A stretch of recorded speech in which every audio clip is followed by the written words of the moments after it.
Y'all know what time it is. It's 8:30. That's right. We're doing this on like Newfoundland style time. Joel and Kate at 8:30. It should be called Joel and Kate at 8-ish. I mean, because of you, it should be, but typically it's Joel and Kate at 8. Here's the deal. I know that no Fightful product ever starts on time unless it's a show that I do, but like, y'all, come on. There were a couple things in play. One, I can't take my Adderall on Sundays, so fucking forget it. Two, I was at my parents celebrating Father's Day with my father, and we were having a lovely time. And then my mom had to show me all of the dress options that she possibly could have for my cousin's wedding that's coming up. And it was very important that we could review those options and that we come to a conclusion before I left. Ergo, we had to push this back a little bit. But I'm here now. Happy Father's Day to you, kind sir. Thank you very much. And happy Father's Day to everyone out there who has anyone in their life that is a father-like figure, biological or not. If you're struggling, we're still here. We still love you. I know that there's some frat boy out there who's saying, I'll be your daddy. But let's face it, like, we're not those people, okay? We're just here for you. We'll hang out with you. It's Joel and Kate at 8, okay? Effie can be your daddy, but nobody else. That's the deal. Yes, absolutely. And also just shout out to people who are like have lost loved ones and have complicated relationships with their dad, because these days can be challenging for people that like it's not celebratory for. But it was celebratory for me because my dad rules. And you got to see all the dresses. So I got to see all my mom's dresses. We went to see, there's a Yogi Berra biopic called It Ain't Over. And what was really fun about going to that with my parents was my dad was like, it was really good. And I was like, it was. I knew a lot of what was in it. And my mom was in tears and very moved because she did not know everything in it. And she loves just like my mom. I can't explain it. Like a good documentary or just like a celebrity she hasn't thought of to go down a Wikipedia research rabbit hole for. Hysterical. She was literally crying in the theater, and he was a legendary baseball player. He did not have like an insane life. He fought in World War II. He actually stormed Normandy. Like, that was pretty crazy. But like I felt like her emotional response, no judgments, but was maybe like a little bit stronger than the film warranted. And then I left my wallet at my parents because we were just going to the movie, and there was a vinyl store across the street, and I conned them into buying me 2 albums. So it was a very good day. So whose Father's Day was it? Exactly. Exactly. But I was trying to get a roundabout way to say that this is dresses being shown for the wedding before dishonor, right? It is. I hope that my cousin bodes a little bit better than that is, but yeah, it's the dress before dishonor. Is that what we're calling it? Dress before dishonor. Yeah, I'm in on that.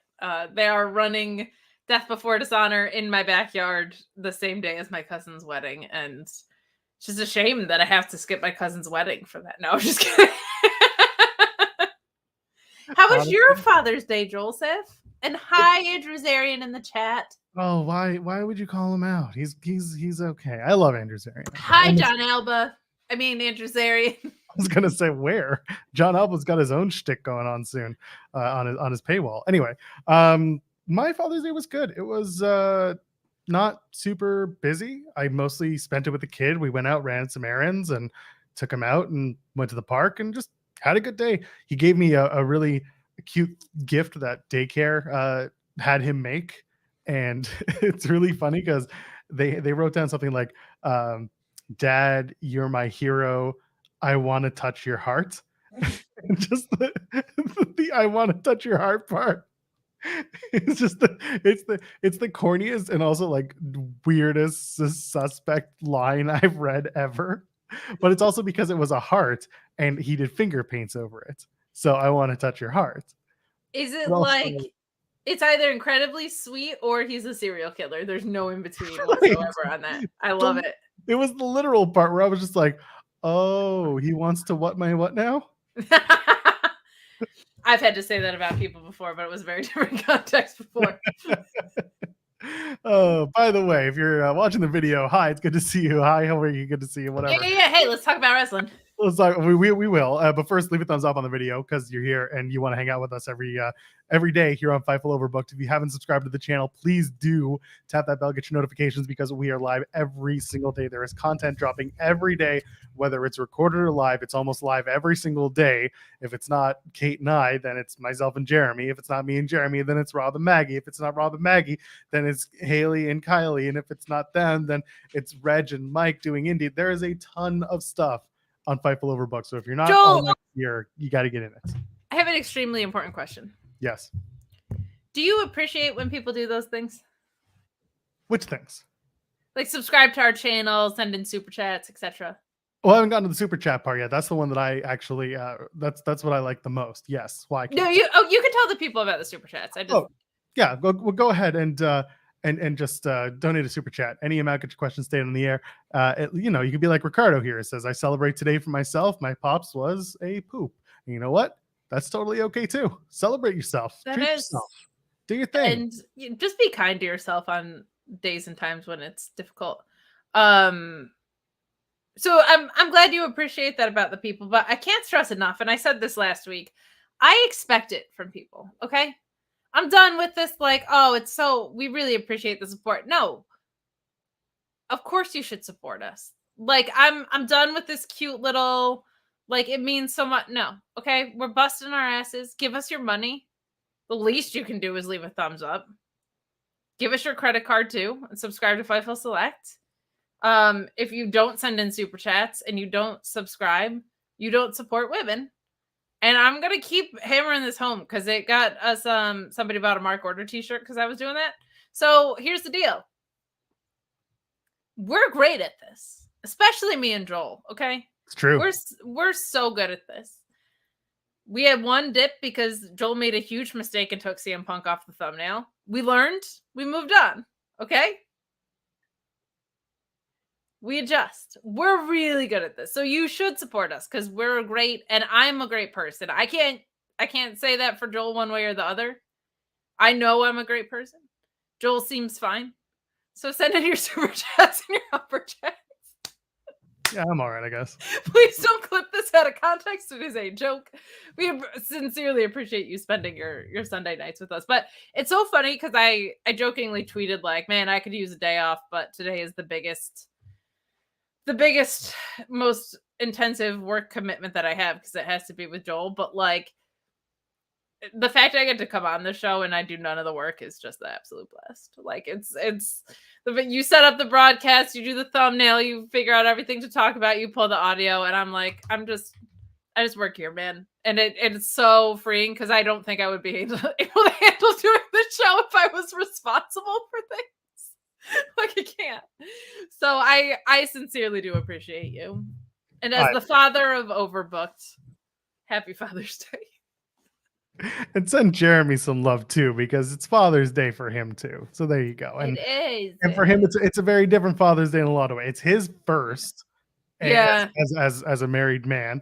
And it's also one that's a little bittersweet for him because he had recently just lost his father. So send Jeremy some love. I know he would appreciate that too. But Jeremy and I are going to be back tomorrow morning on In the Weeds at 10 a.m. I'll give the quick plug now. We have Shane Hawk, superstar Shane Hawk, is going to join us from IWS in Montreal. He's also been on Dark Side of the Ring doing some work there. And we're going to talk a little bit about that journey and more because IWS is now on Fight Plus. And, Fight Plus, you can get like GCW and every wrestling company out there is on Fight Plus these days. So go ahead, do that, get that. But we'll be on tomorrow with him and others. I would really like a docuseries called The Light Side of the Ring that just talks about people who are really nice. I feel like that exists and it might be on WrestleJoy. Touche. But I still want it filmed in the Dark Side style. Like I want shadowy vignettes, really dramatic narrations, and it was like he went to Target and arrived safely. You wouldn't believe what happens next. It's just him picking out stuff oh, this is so embarrassing. I have to get my wife hygiene products or something. Like that's the drama of the episode. Like just real lighthearted. Keep it easy. Bryan Danielson goes out for a jog. Well, it's called Total Bellas. That's right. I did watch that. Me and everyone else. You can look, but you can't touch. Hey man, the Garcia twins are coming to AEW any day now, right? Any day. Everyone's just expecting they're going to be the Forbidden Door. Well, I will say this. We saw on Collision some ladies in matching tag gear. Finally. I wouldn't hate, I'm not a Bellas gal, but I would not hate the chess move of them bringing the Bellas. I don't think for a full-time contract, but like as as a spot in an establishing tournament or just on the mic, because whilst I think their in-ring and their presentation was not necessarily for me, they were one of the few women's tag teams in wrestling at that time, especially in WWE. So we joke, but like, I don't know, I thought it was kind of encouraging to see people in matching gear. That made me happy. Yeah, I mean, it feels like there's a tag division somewhere in there when it comes to AEW. Sure. I don't know where it is, and I don't know where it exists. Probably, but it's going on at 9:27 p.m. I know that much. But it's somewhere between the time slot of like 9:23 and 9:48, and it's gonna be there. And it's gonna, unless there's a championship around somebody's waist, then it's probably gonna be either in the first hour or on the crossover. That's just the way it works. Should we start with Collision because it's the hot thing? No, I want to start with a couple of super chats, and then we'll get to we'll talk about some other stuff in a sec because we're on Women's Wrestling Talk. Taylor Cannon says the super chat saying Happy Father's Day, Joel, and to your dad, and also to Kate's as well. Hope you're both doing well today. So I'm pretty sure he meant to. I'm not going to gender Taylor. I'm sorry. Taylor, it's an anyone name. Anyway, thank you for this. I'm pretty positive Taylor's a dude, but either way, we thank you. I mean, listen, if I look at our demographics, then yeah, it's probably going to be. But, well, and profile picture, not to be assumptive, but if I see a T. Odds are. I see it. It's Pride Month, baby. We're going with A's. Anyway, Ricardo says, Kate, I support women, but I'm poor. This is still support, right? It's very kind of you, but the thing is, just steal someone else's credit card. I don't think you know how Ricardo got his start here on Fightful. There's a whole story from when we used to do the Twitch shows. I'm not gonna get into it, but like when we did the Twitch after shows, Ricardo told us his stories of his. He told us his life story. I know some things. You know some things. I know some things. Ricardo does rule. So does Ricardo does rule. Surname or not. Of course. Matt Redgill says, Happy Father's Day to Joel and Kate's dad. Can't wait to hear you guys talk about One Bill, Phil, and the counterfeit bucks. We are absolutely going to get there. I know there's going to be a lot of chatter. I know a lot of people have a lot to say about this whole thing, and we will. And then, of course, Ryan Lambert being at Collision was fun. 10 out of 10 snazzy. I've heard so many like conflicting reports. Some people loved it, and other people just didn't. There's no in between. It's like they either had the time of their life or they were like, that wasn't that great. It's so strange to me. From the in-person perspective? From the in-person perspective. I have not heard anything in the middle where someone was like, it was fine. Most people were like, I loved it or I hated it. I don't know what's going on with that. I only saw one negative thing, but I think people's expectations were, this is probably the most uneven expectations people would have had for something, right? Like I think that's fair to say. I think people might have been expecting something insane, which I think is, to me, the biggest. I don't think there were a lot of misses about it. I quite liked it, but I feel like doing this the week before Forbidden Door was not a great idea. That's kind of the AEW way, though. Yeah, but like I thought they were going to do it before Forbidden Door and they were going to set up Punky Kenta or what, you know what I mean? Like to do it the week before a pay-per-view and just have this be all extraneous programming.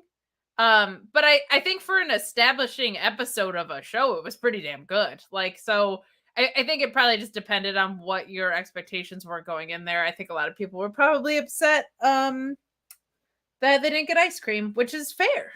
Yeah, where's my ice cream? Well, see, we're going to talk about it, but I think he's turning heel, and heels don't buy people ice cream. Right. Well, we'll get to that in a minute. Hey, next weekend, by the way, speaking of Forbidden Door. Yeah, we got to talk about that off air. Yeah, we will. So I mean, we'll be there. At least I will be there. Now I don't know what you're gonna do. And Collision as Hey, well. what the heck? Yes, I will. Good. Okay, great. As long as you don't, as long as you're coming. Yeah. So Forbidden Door will be there, and we'll be at Collision the night before, and we're planning to be at Girls Next Door on Sunday morning. Oh my God, Joel's so excited for Girls Next Door. I'm really excited for Girls Next It's Door. adorable because Joel supports women. If Joel were in the chat, he would be sending in super chats and subscribing to things. I don't understand how people can't support women, especially in wrestling. I don't get it. Like, because you're a good person.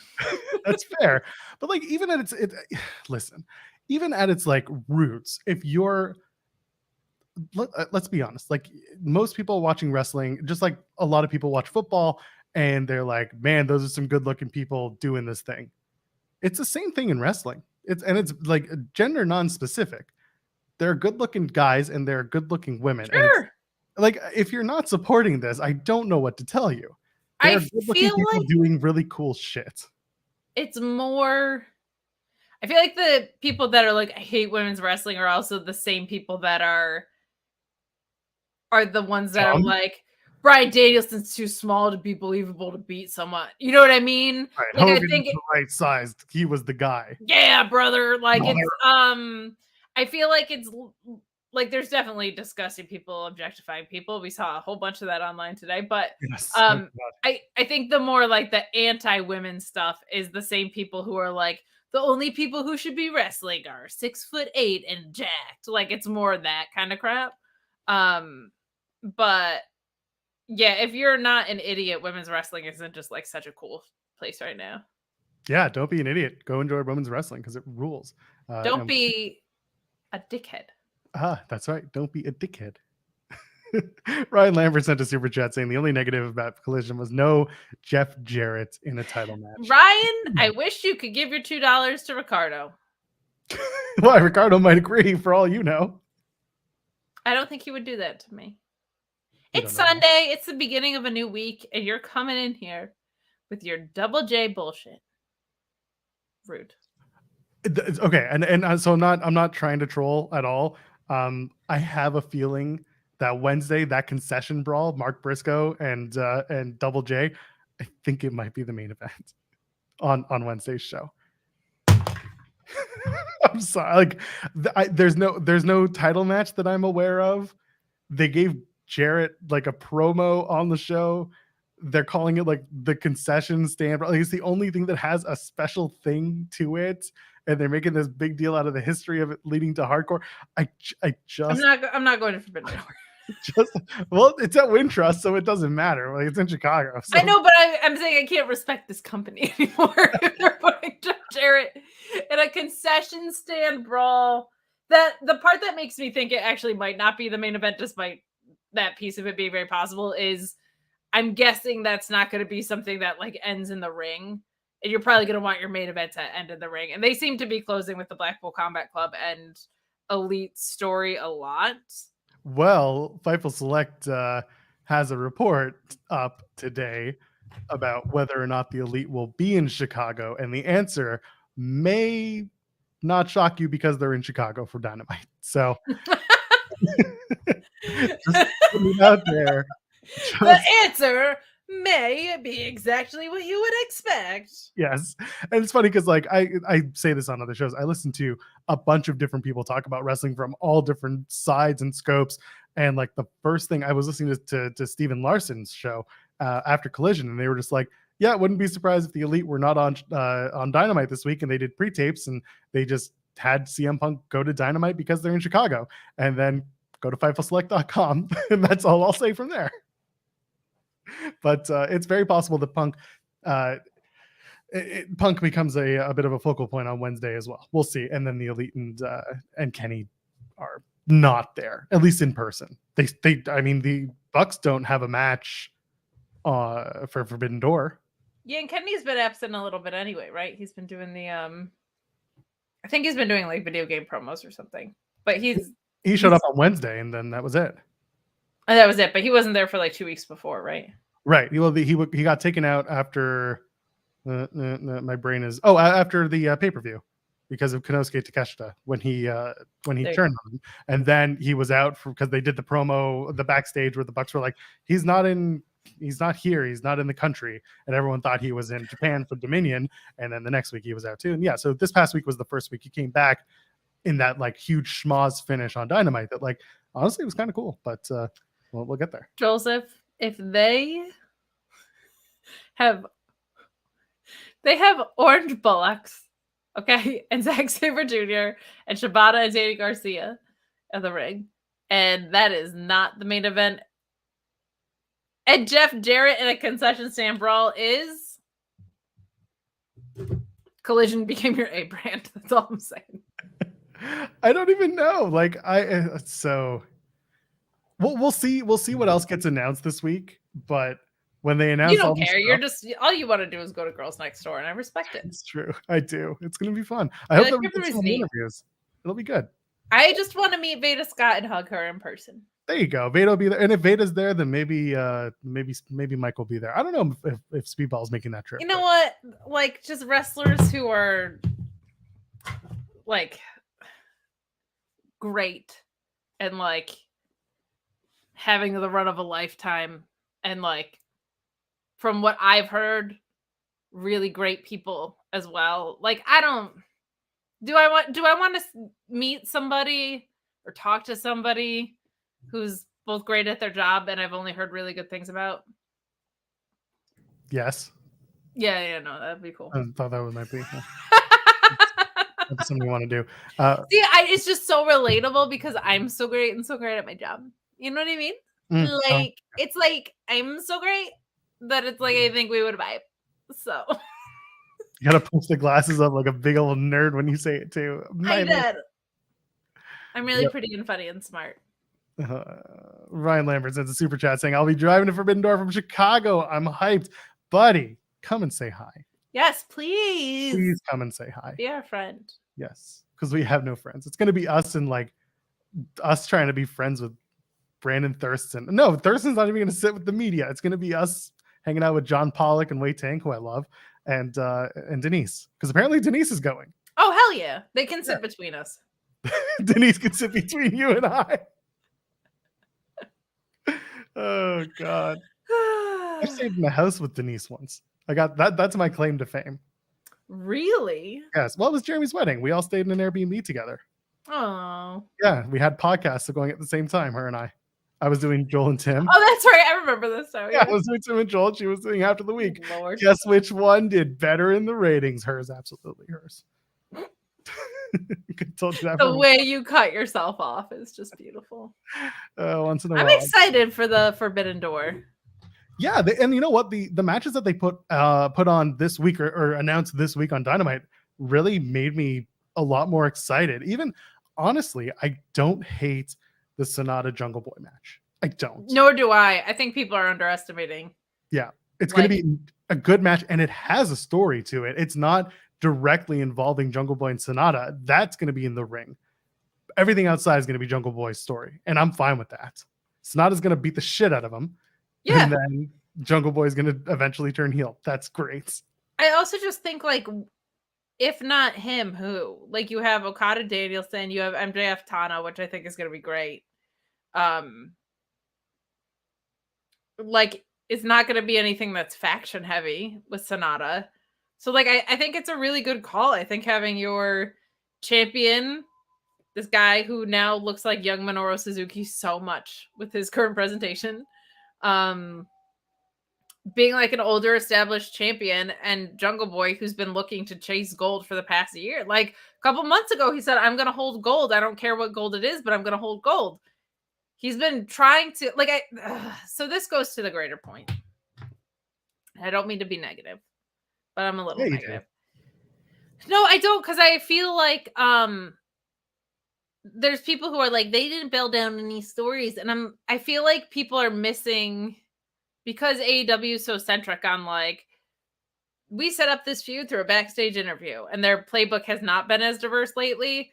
People are missing like that. You don't have to have like promos and interviews to set up stories all the time, especially for a Collision of All-Stars pay-per-view. Like Jungle Boy's story has been, I'm chasing gold, right? So This title outside of a company and an open challenge, he's going to answer that open challenge. MJF's been calling New Japan an indie fed for like years at this point, and you've got the ace, go ace, over and over again. And Tanahashi, ZSJ and Orange Cassidy have had a little bit of a setup. We're going to get an advancement of that on Wednesday, right? I'm assuming that's where that's going. Okada and Danielson is the story. I don't know how else to say it other than that. So like, I feel like people need to, before jumping to being negative about it, and I know it's silly that I'm saying that based on what I do on Tuesdays, but I feel like I've explored a lot of possibilities on Tuesdays and that I'm negative. Like, if you don't feel like there's stories, like, I don't know, be more of a student, I would say, about it. Because it's like there's definitely stories there. And even if there wasn't, like, it's a Collision of All-Stars pay-per-view. Who gives a shit?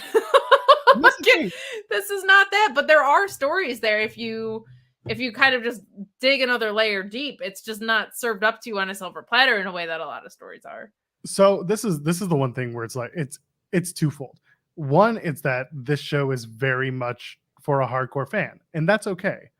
The one thing that I do think would be beneficial for AEW or even New Japan, I don't care who, for someone to at least give them a surface, give people a surface to start with, and then if they want to dig, they can dig more for the internal meaning. But there has to be something to get you invested in this match beyond some of the dream matches. Okada and Danielson, the match is very straightforward. Two men who have never fought, have always wanted to. At one time, it was an impossibility that it would happen. Now it's a possibility. Best in the world, who is it?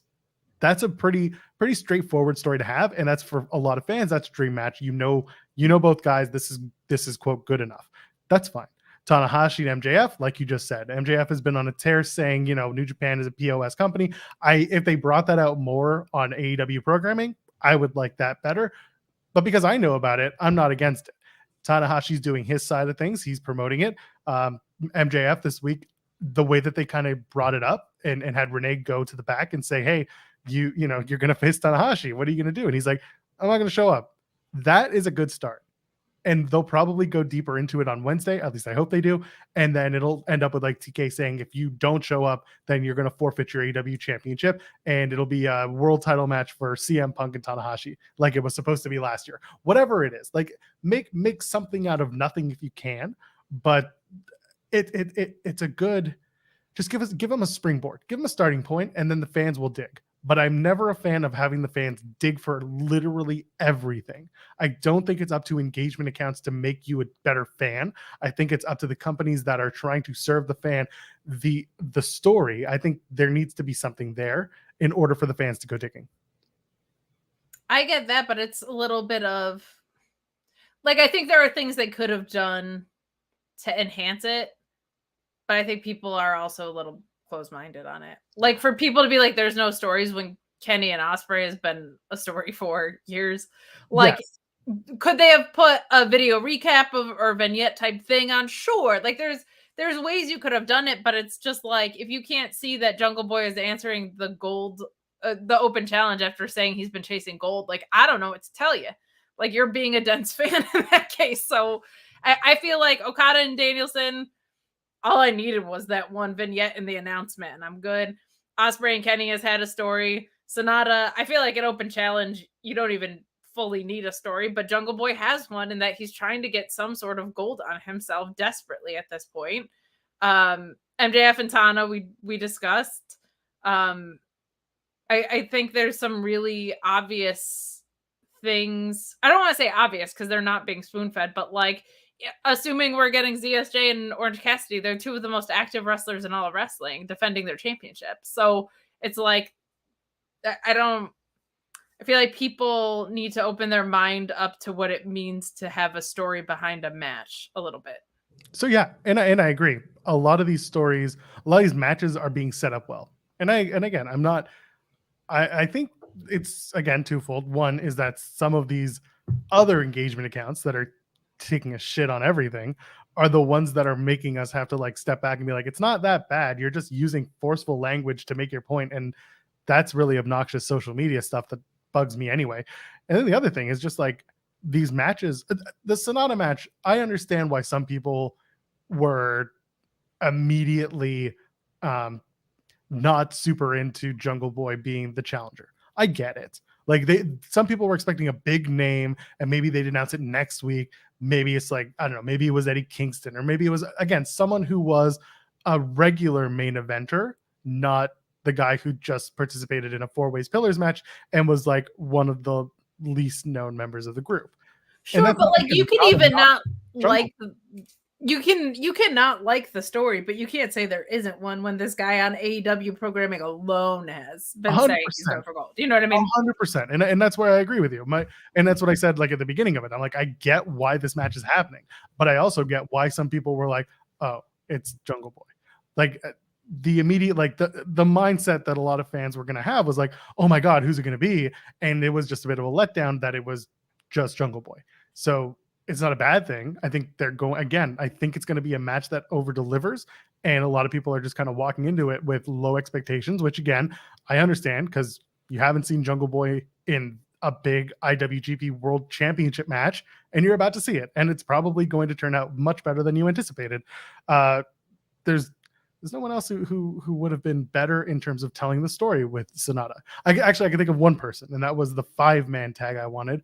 I wanted the just 5 Jews. Of course. Yeah. Well, that's a glaring missed opportunity, and that's something entirely different. You know what I mean? This looks really bad on this background. It sure does. Here, we'll just do this for a sec. Just 5 Jews. I feel like we just need to be taken off the. Just 5 Jews? Just 5 Jews. Just 5 Jews? Kind of looks good there. It's not bad. Yeah. Tag talk background, baby. Goated. So versatile. It really is. Anyway, so yeah, that's just kind of where I am for these Forbidden Door stuff. I'm looking forward to some of the matches that are being.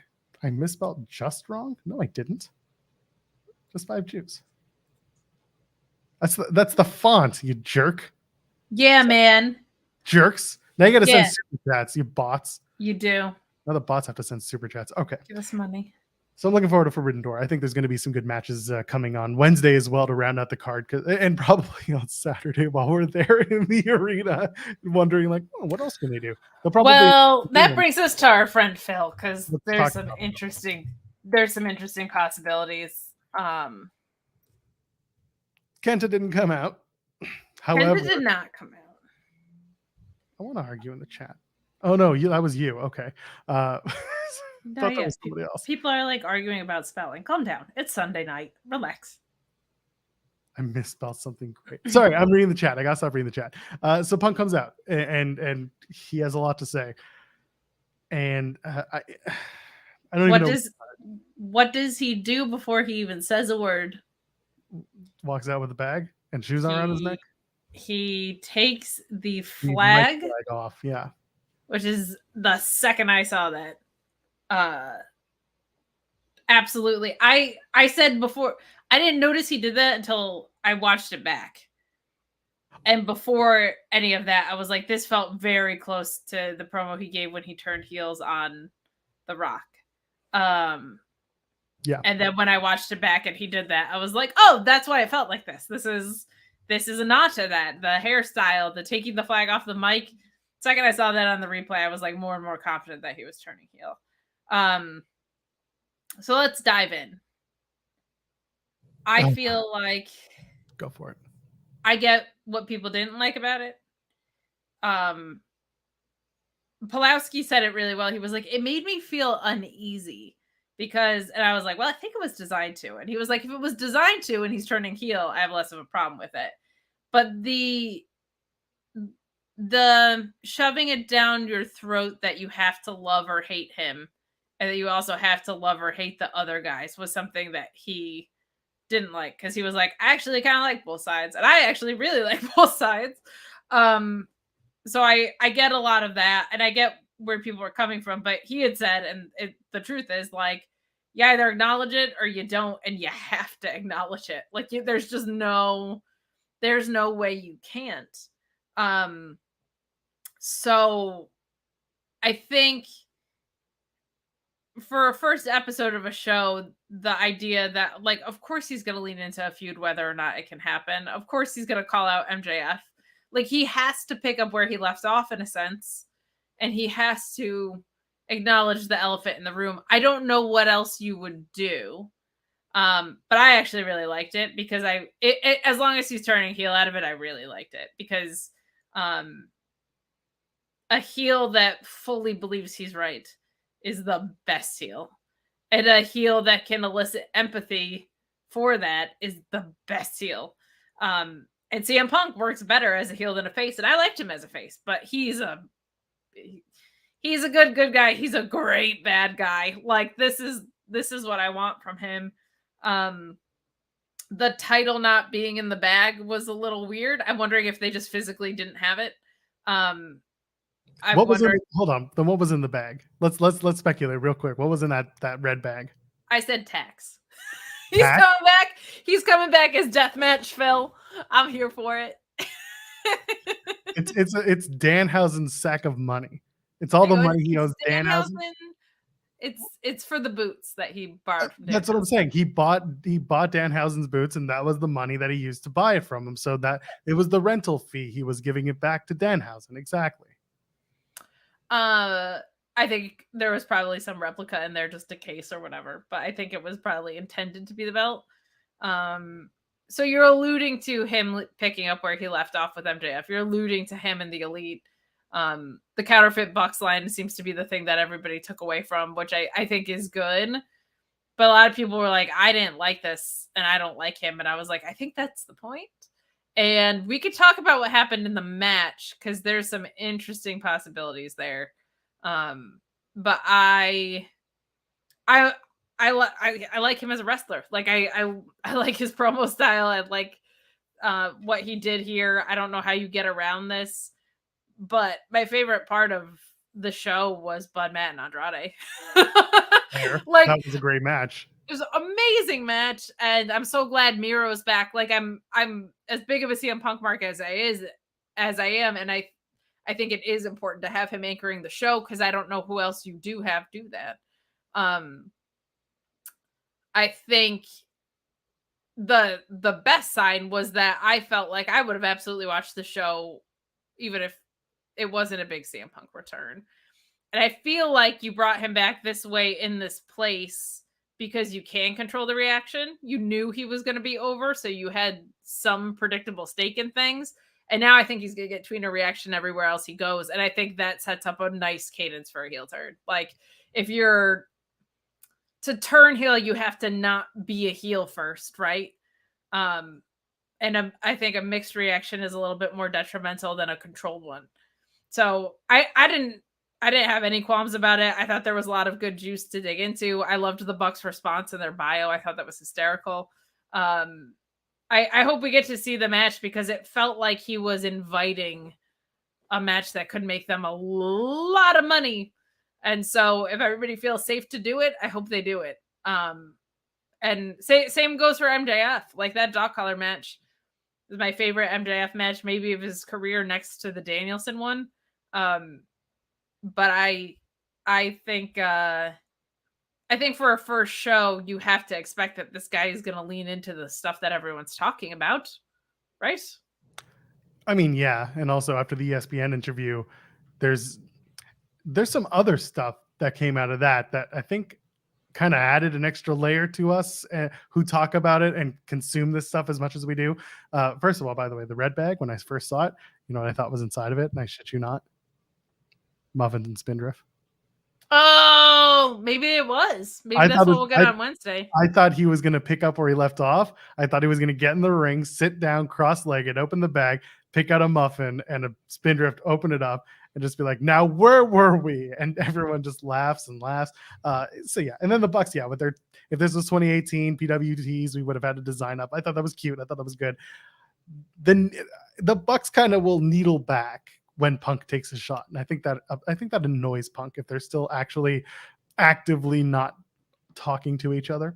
The ESPN story. So Jeremy and I were on the air doing the show on Friday when the article dropped, and we had been kind of leading up to it because it didn't drop until I think 10 to noon. So we kind of sat there kind of speculating, knowing what we knew and knowing what Sean knew, and just kind of figuring out like what's going to make it into this article. Because if they were in damage control over the Adam Page stuff, the Hangman comments were the worst part of it, in my opinion. And that was because he couldn't talk shit about anyone else, because legally at the time he wasn't allowed to. Now that investigation's over. I don't know what the moratorium is. I don't know what the agreement is in terms of, well, there's the disparagement remarks, but those are only to AEW.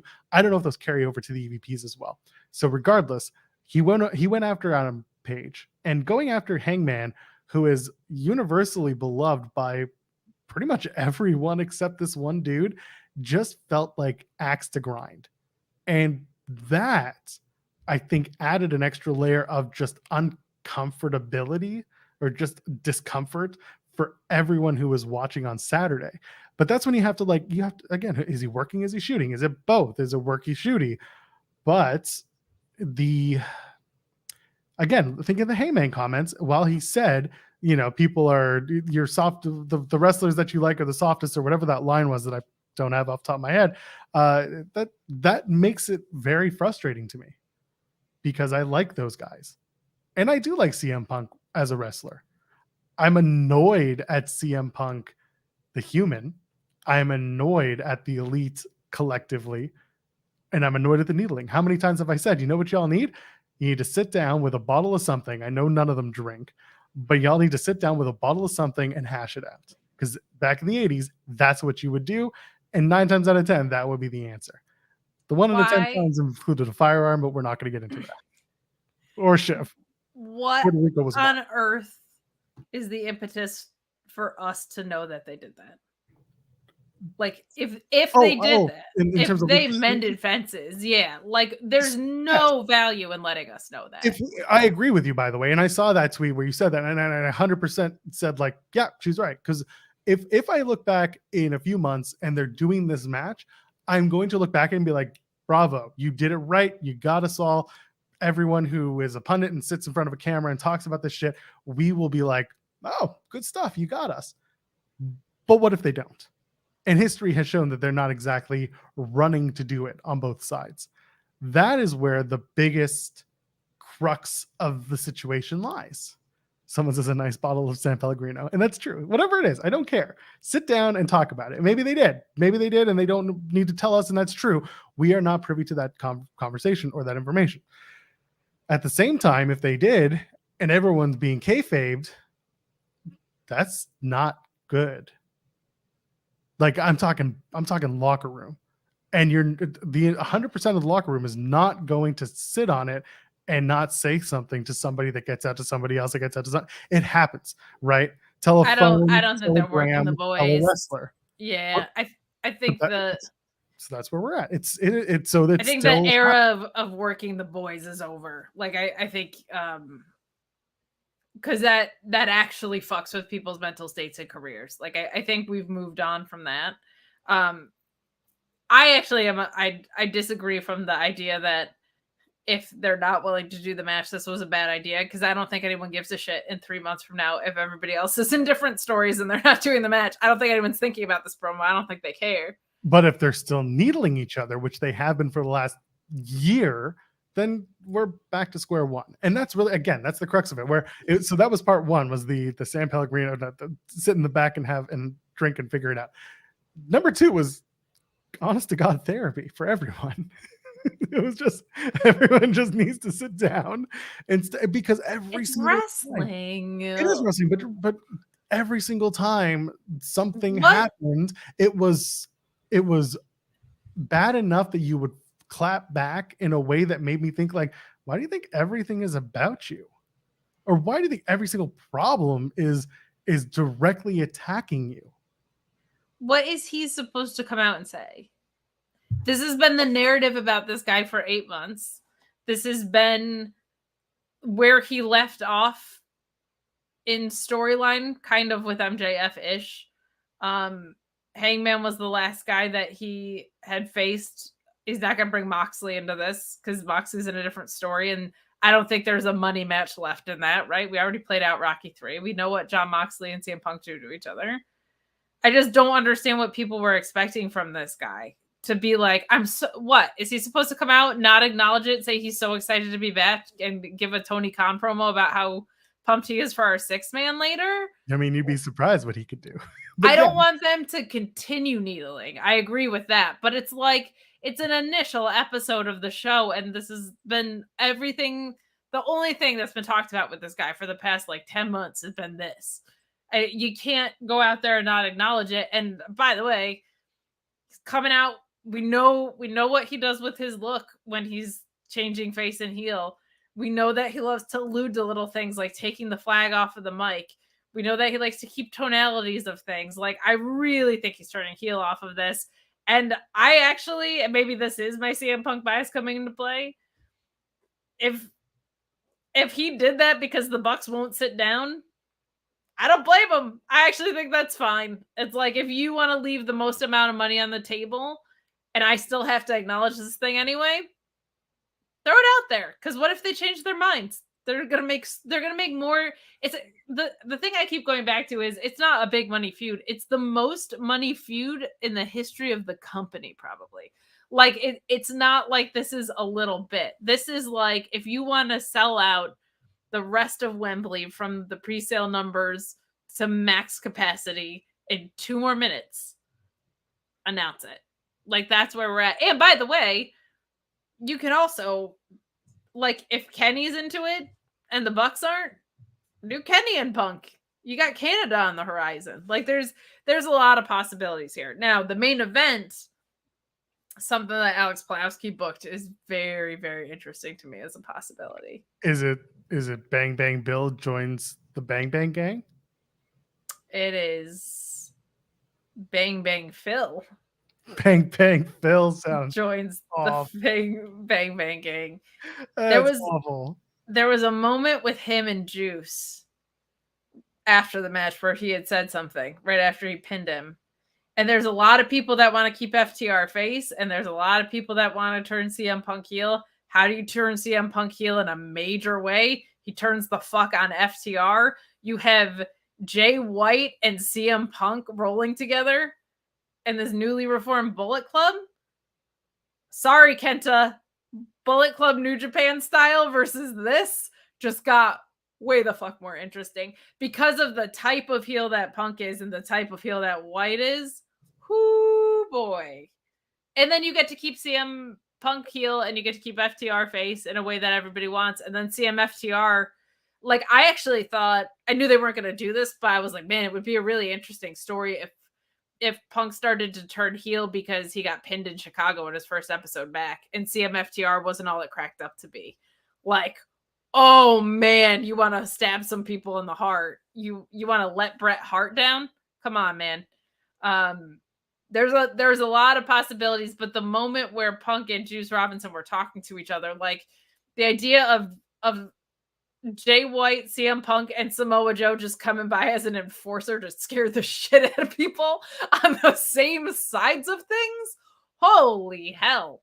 That could be very, very fun. But as usual, Alex Pulaski booked a lot of fun stuff, including he thinks that the Redeemer Miro should make dinosaurs extinct the second time as a favor to his god as the Redeemer. And that cracked me up.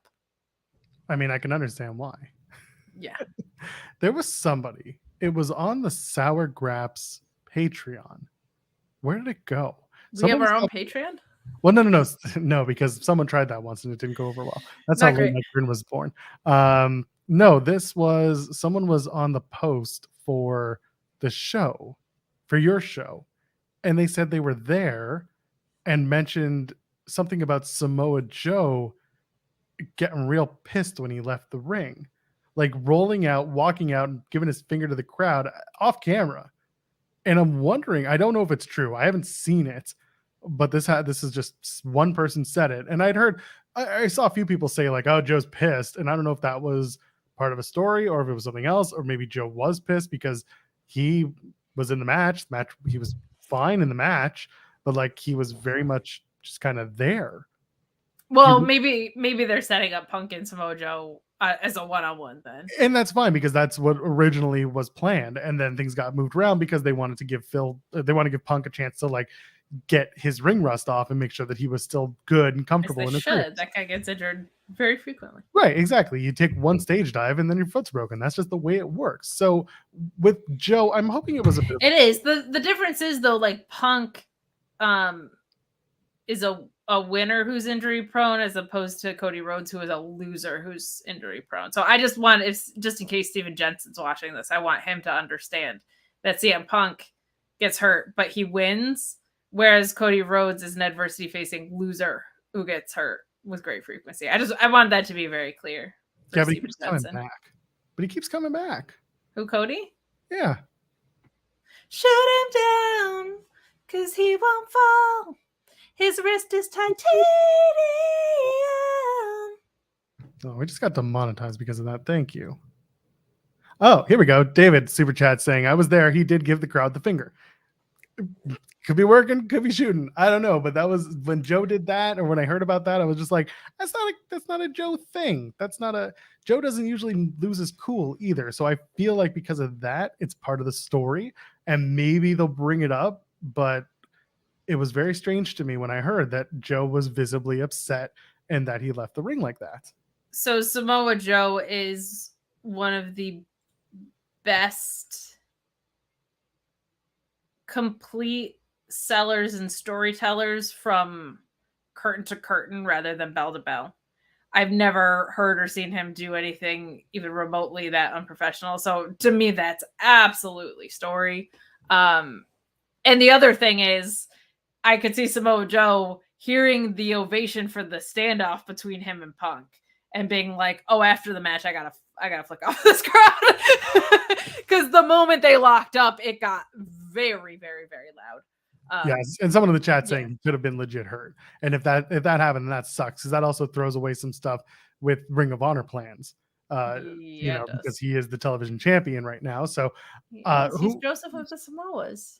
Yeah, I know. And listen, he could have been working the crowd, and that's fine. He could have been working towards a one-on-one Punk story, which again, totally fine with. Would love to see it. Bring back the ROH lore from 0506. Let's go.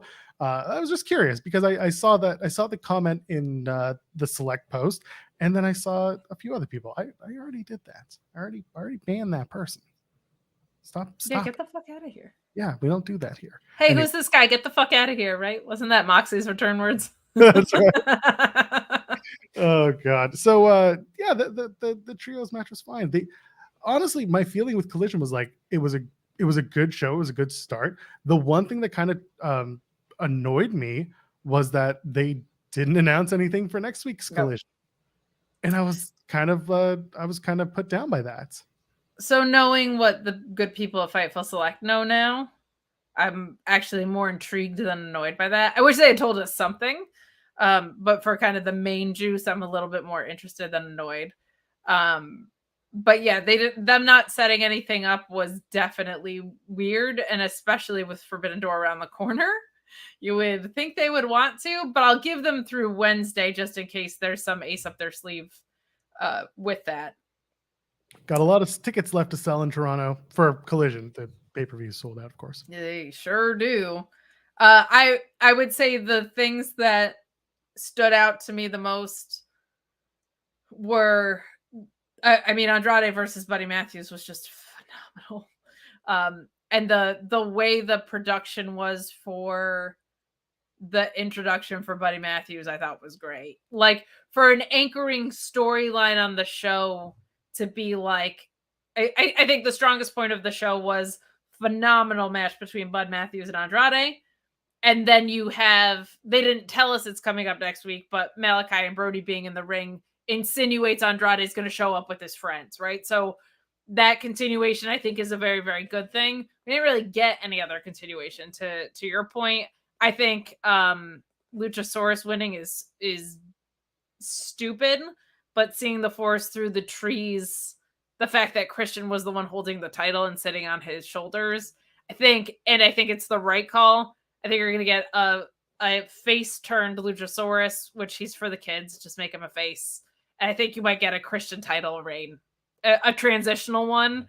But, like, I love Wardlow. I think he's great. They have not figured out how to book a title for this guy. And it was going nowhere. Get him away from that TNT title.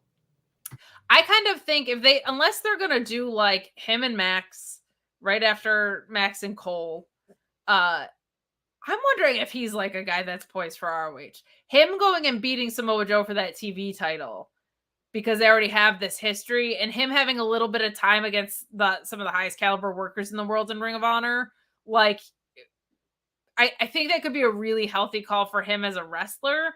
I think it's a mishandling of AEW not knowing to do with a guy that they built to be white hot and just fell off the face of the earth. But him showing up as the ROH TV title to eventually have a feud with Max and digging into the whole heel turn, the kayfabe issues, the real life issues of MJF threatened to leave town on the day of their big match. Like, there's a lot you could do, and I think it's a little bit more buyable with Wardlow as an ROH champion with some guts under it. I could not care less about Luchasaurus, but I love this version of Christian, and I think him having a transitional title reign is not a bad call. You know what? When Christian is part of a debut show, a title changes hands when he's around. Well, I said yesterday it's the best hits of WWE CW, which, as we all know, is the most prestigious brand in wrestling history. You got Christian, you got CM Punk. I'm waiting for Alex Riley and The Miz to show up. Say it to his effing face. That's right. That's right. And of course, when Christian comes out, you need Kevin Kelly to just be like, it's Christian. Christian. It's Christian. It's Christian. Hey, JR should not have been on commentary yesterday, huh? Boy, howdy. There's a lot of things JR should not have been on, but JR on commentary, and they showed zero commentary faces throughout most of the night, actually. I don't think, did they show KK and Nigel at all? Just in the beginning, I think. I don't think we got like a lot of, yeah. They did no, and again, that could just be TK wanting to do like a different setup from Dynamite or traditional wrestling where like you have the announcers on screen doing a throw to whatever it was. But yeah, you can't put a guy with a big old black eye on camera, and he was hoarse as hell. I don't know what it was. Someone needed to step in and tell Jim not this week. I know it's the debut episode. I know, and for all we know, somebody did, and JR probably said, oh, I'm just gonna, I'll take it easy. I won't say much. I'll be fine. Don't worry about it. Could have happened, but someone should have just pushed harder. Yeah. Agreed.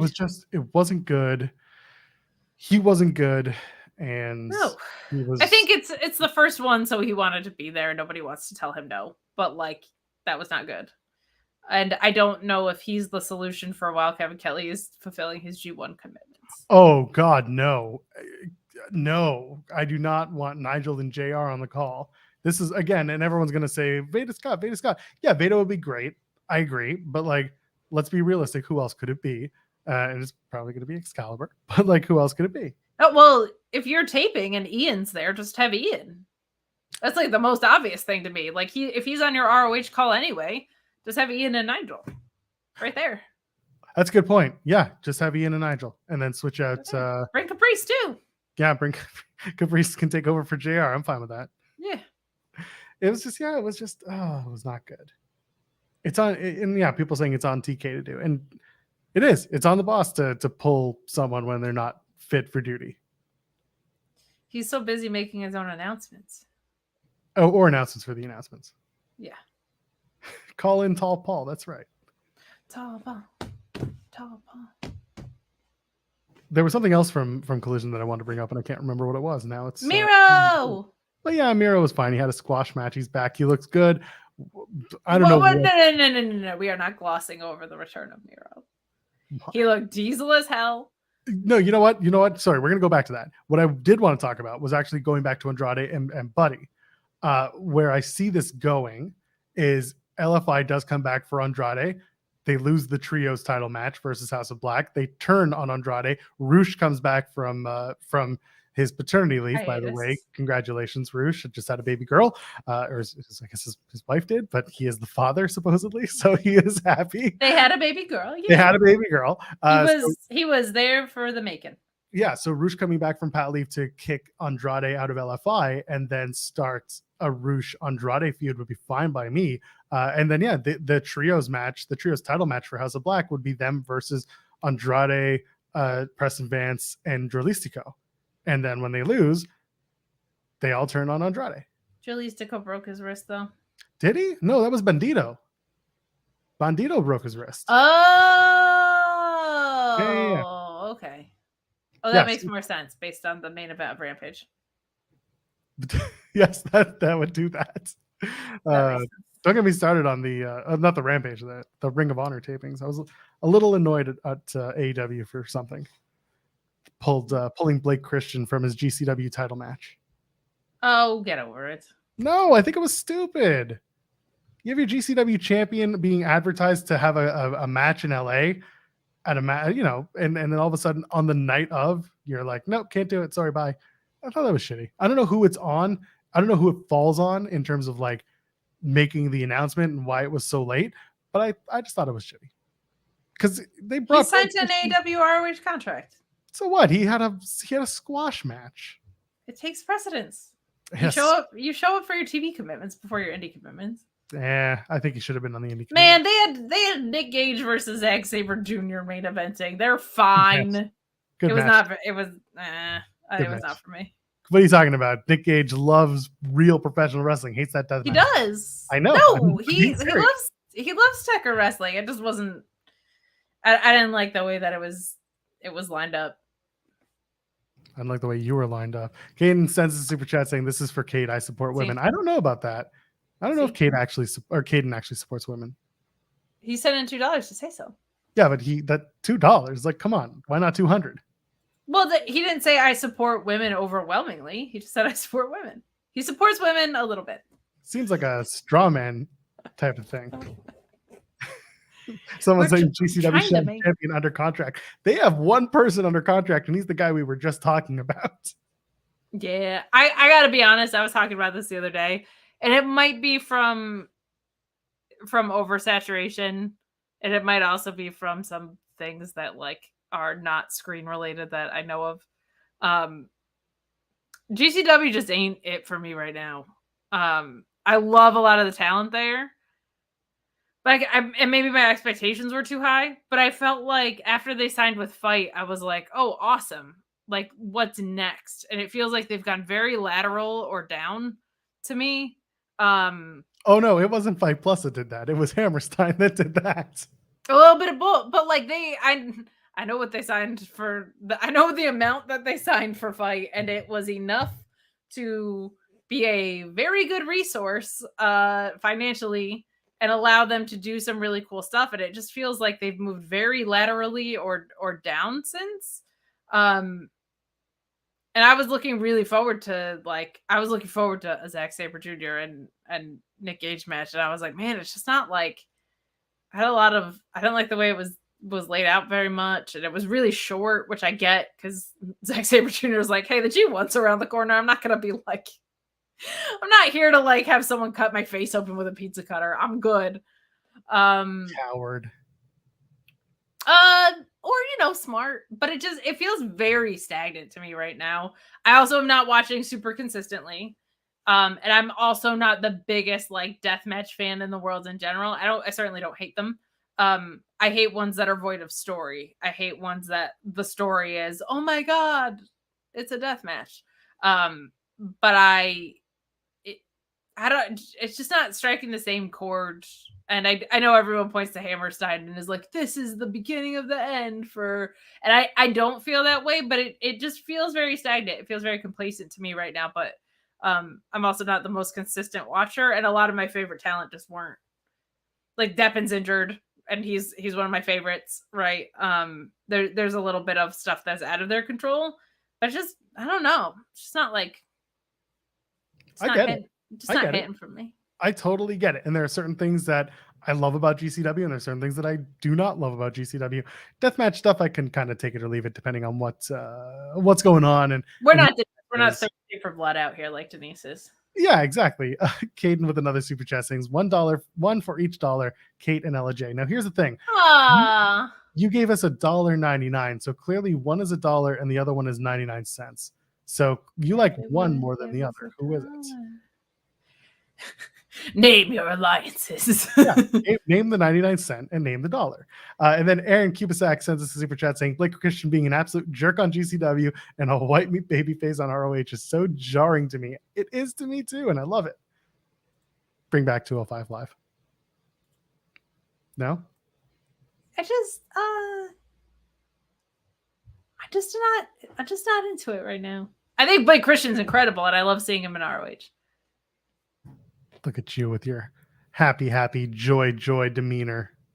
I don't like wrestling's Fight these people, Kate. Fight them. I will fight TV them.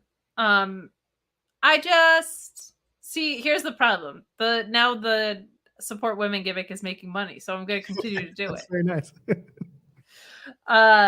Thank you sincerely for the super chats. Wrestling is for everyone, and you should like what you like. I'm a big believer in that. But except for the NWA. Except for the NWA, you can go fuck yourself if Tyrus is your champion. By the way, shout out to Darius Carter. Go check out that interview. It's really good. He talks Darius Carter rules. And we were talking about Billy Robinson matches. I love Darius Carter. I like a lot of the undercard, and that's part of where my frustration about Tyrus being champion comes in. Oh, by the way, Camille got pulled from Girls Next Door, so now I'm very upset. Oh God, just go smash your own fucking pumpkins, Billy. God. Oh, I'm gonna smash you in your little pumpkins, your little gourds. Wow, we're gonna get demonetized real quick. No, we're more than 5 minutes in. I'm allowed to swear. Oh, okay, cool. Yeah. It feels like, even for products that I'm not that into, when it feels like the product itself is losing the lightning in the bottle that it had, that's when I'm like, it bums me out for those fans. Because I think I'm not the only one that's been feeling that way from other people I talked to that were like very into GCW, that were like people that went to emo night were like, this is the greatest thing ever. Like, yeah, it's kind of losing its touch a little bit. So I don't think it's just me. And I just want wrestling companies to continue to grow and do well. And I feel like it's gotten a little bit just a little stale in GCW world. That's fair. Let's go back to AEW for a sec. I do it with the chat saying $5 because I support women, and Kate told me to. It's true. Kate tells you to support women and send us money. So here we go. Also, nothing from last night matters more than Miro coming back. Praise the Redeemer. So Miro comes back, looks great, looks jacked, beats the shit out of Tony Nese in a few minutes. This was fun. What do we do with Miro? Where's he coming? Where's he going? What are we doing? Shout out to Tony Nese because he bumped really well in that match and sold really well for Miro. Absolutely. Miro's an interesting one because I feel like there's a few ways you can go. I think this is what makes it tricky with Forbidden Door. I could see Zack Sabre Jr. winning the international title against Orange Cassidy if they're going title for title. Because of the nature of what that title is and kind of is supposed to be. If not, I feel like Miro versus Orange Cassidy could be really fun because I think everyone assumes Miro would come back and crush him. But if you let Orange Cassidy have like a real match against him, I think you could do some really fun work with the characters that they are. I don't hate this idea of the first thing you do, though, before you send Miro down a path like that is he goes to make dinosaurs extinct. He fails because Christian does something, but that makes him irate because people cheered him because they're excited he's back. But I think you're probably going to turn him heel. So to do it in that way could be super fun. But you got to have gold on this guy. I feel like he's too good and he's too white hot connected to people right now. But I really liked that match, even though it was a glorified squash. Like I've said over and over again, like to me, one of Miro's best in-ring strengths is his ability to sell for guys that are a third of his size, make it look realistic, and then have like, and Pulaski was saying this yesterday too, he also has like that ring awareness of like, but he's not going to get me with that shit again. Like it clicks in and like you can't beat him with the same move a second time. Like it's really hard to have a big guy sell that well. And he's one of the best at it. So I'm so happy he's back on my screen, but I think you got to get him in a title hunt sooner rather than later for sure. Which title? Is it the international championship? It's got to be. It's so hard. Like you ask me after Forbidden Door, I guess, you know what I mean? The IWGP World Heavyweight Championship should have been Miro versus Sonata. Finish the story, Miro. Finish the story. Tell me I'm Mirror wrong. FTW. Tell me the lie. Tell me when I'm telling lies. And meanwhile, Bobby Fish is on the phone with his lawyer, being like, "Do we have a case? Is it too close to where is the lie? Is it? Dude, Can should I trademark it? Please? Should I make a new shirt?" Yeah. Now Miro's an interesting one too because it's such a stable, heavy environment. He's one that, like, if he's holding a title, I'm very interested in seeing him as a singles competitor. But if he's not holding a title with his persona, like, putting some dudes with him could be really, really fun. Put some dudes with him. Put Tony Nese with him. No, you know what though? I really hope Tony Nese and Josh Woods get treated like a legit tag team because Josh Woods can fucking go, man. Yeah. Like, that dude can wrestle, and nobody's really gotten to see it yet. But I hope people do. I really want FTR and the Workhorsemen because I love mid-80s NWA, so take me back in time. I'm intrigued to see because we also, like, there was a lot of talent that's been promoted that we didn't see this week, and I think that might be part of why we didn't get setups for next week either. Is, like, we didn't see Thunder Rosa, we didn't see Scorpio Sky. But if it's not Zack Sabre Jr. for the international title, I think it has to be Miro because I don't know who else it is.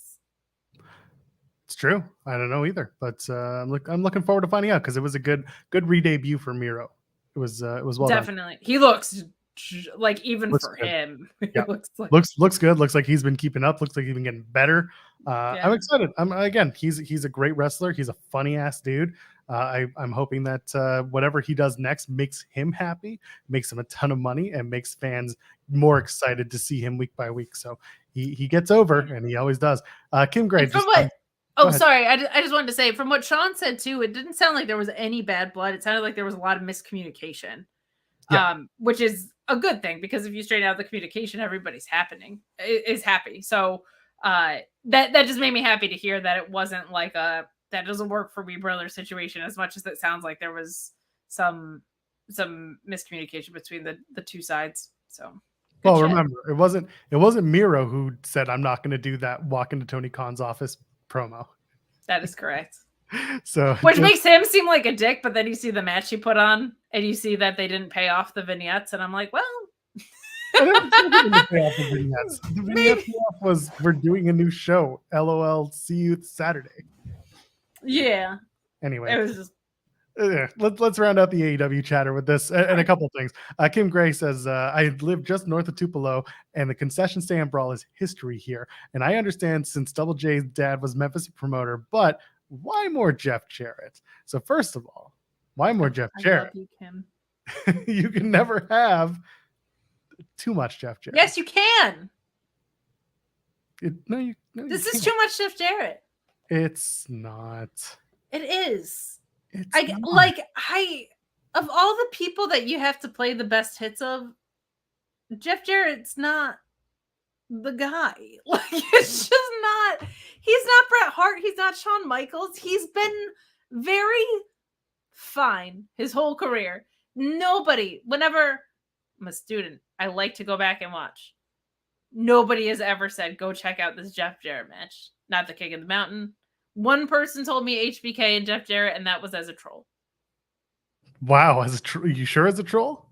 Well, because I said what I just said now. I was like, no one's ever told me. He was like, there's one really great match in his whole career. Go check this one out. And I was like, you're using Shawn Michaels. That's the second highest form of cheating next to Bret Hart. I think Jeff is a good in-ring meat and potatoes wrestler, storyteller. That I like about him. I don't care much for, like, the match on Rampage. I was like, not happening, not interested.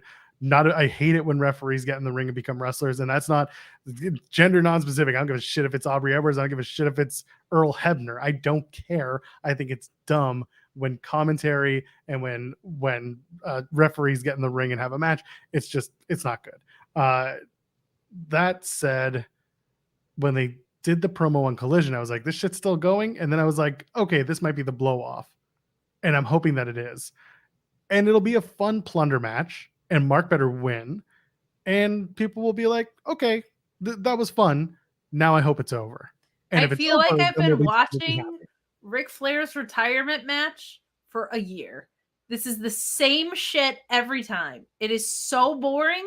It wasn't that great to start, and then they've just been lather, rinse, repeat with it. It's the same dumb stuff every time.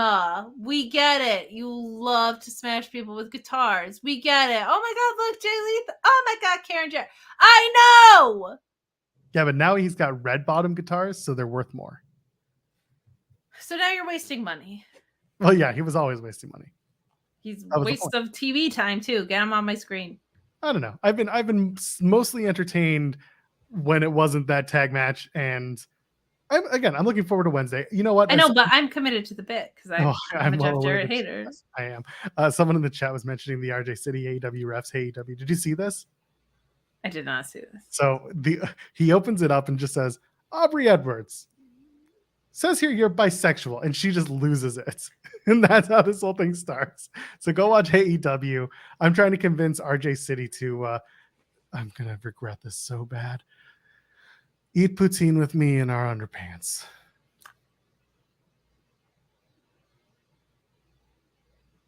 Who's am I filming? Who's filming? That's the thing. I don't know, and I feel bad doing this. I don't think he's gonna do it, quite frankly. He's got to make coffee in his underwear first. I consensually volunteer so much.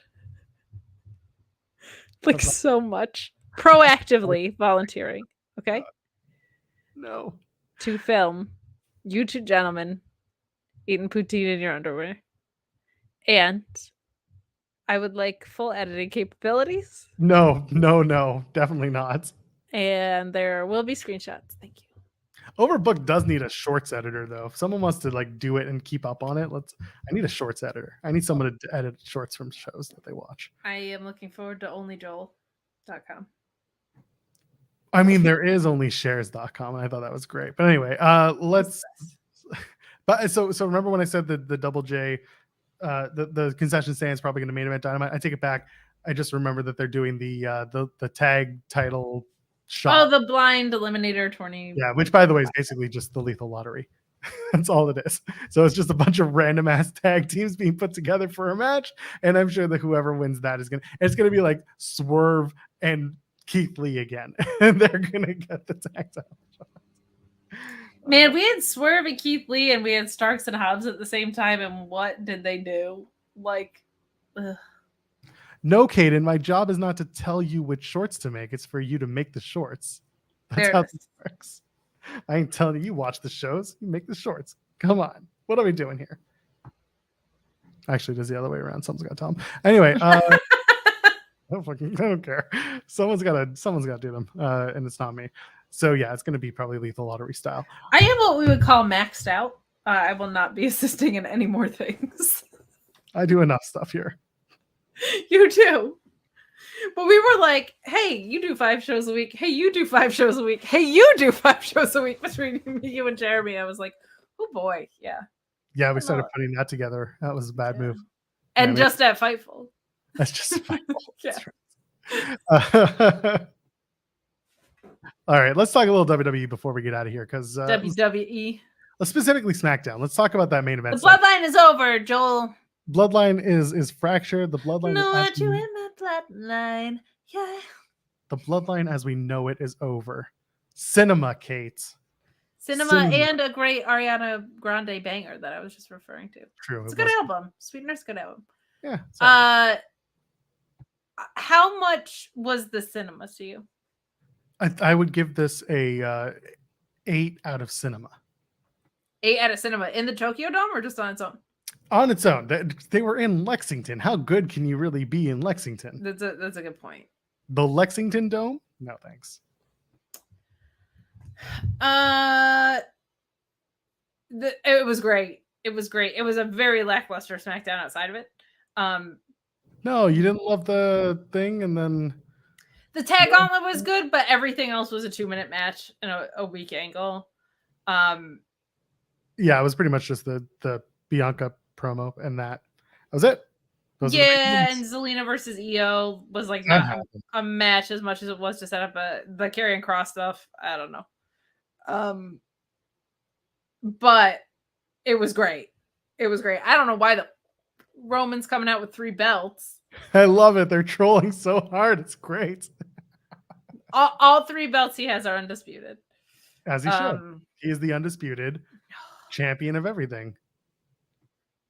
I thought it was great. Man, Jey Uso has been so phenomenal through this whole thing. And everyone has, but like the burden share has fallen on Jey a lot of this. And he really brought it home. I felt like this week.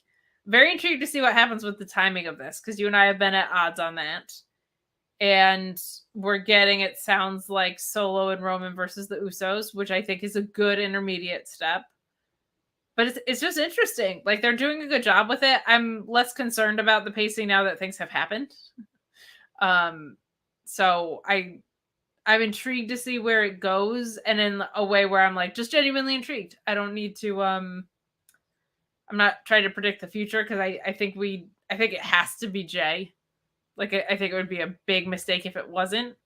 But it was a really well done segment. Roman in this gaslighting role, man, was so good. Like, him saying, oh, well, when you're a tribal chief, you can choose whatever wise man you want. I brought you to the promised land, but you're the one who's supposed to keep us here. Like, just brilliantly done. Roman's got the acting chops to leave if he wants to go do things in Hollywood. Good for him. It's a good showcase. So I thought it was fantastic. I thought the rest of SmackDown left a lot to be desired, unfortunately. But I'm looking forward to Kevin Owens, who can't handle a trope, and Sami Zayn versus Pretty Deadly. Like, that'll be good. And that opening match was good. And I think Money in the Bank has some good stuff cooking, man. Like, I'm excited to see both matches, and we'll go from there. But yeah, this was the Bloodlines night and moment, and I'm glad Sean was there for it. That was nice. Yeah, exactly. It was a good show. It was a fun show. It was like you said, it was a big show. Yeah, it was a big show. Anyway, it was all about that main event segment the last half hour, as they've been doing. It's wild. And yeah. Okay, just to clarify, the Tony Awards are theater. And this is theater. No, this is cinema. Oh, you're right. It's theater of the cinema. It should be in the Oscar nomination pool. But yes, it's not the Tony Awards, it's the Emmys. And I've made that for your consideration joke a billion times, and it never gets old, for the record. It's the best joke I've got. Doesn't get old for who, Joel? Everybody. Use the hashtag EmmyFYC to get this trending as part of the Bloodline story. Hashtag cinema. It's live theater. It is theater of the mind. No, here's the thing. That's what wrestling is. This is cinema. This is cinema. This is like, pull out the camera. Not the newfangled like 8K monstrosities. No, you pull out the ones that you do the cranking. You know, the crankety crank. And you got to cut the film. And if you need to crank, BlueChew.com. Nope, they ain't giving us any money on this channel, so I ain't giving them any. I know, money. But I'm working on it. Well, fine. Bring them over, and I'll talk to them. Bring them over to this show. This is the show that draws, other than in the week. Yeah, it'll be that good. Taylor Cannon with the super chat saying the Bloodline segment was so great. Jey Uso, man, so good at emotional promos, and he got that way. It's been almost 3 years of him doing this, and he's gotten better at it. He's gotten really great at it. And to me, what was so impressive about this one was he's played indecisive and torn so many times, but this time he was indecisive but had a plan the whole time, right? Like, I think that's where we're going with that. So to pull off that same emotion when you know you have an ace up your sleeve feels like a very different challenge to me. But he's been absolutely crushing it, and everybody's been playing their role really well. Like, Roman was great. Heyman's obviously fantastic. Jimmy's been really good at the moments where it's pivoted to him. But Jey, man, really driving this home, and he's got to be the one to win. Oh, yeah. And the Mr. Prom King, Mr. Class Notable, Mr.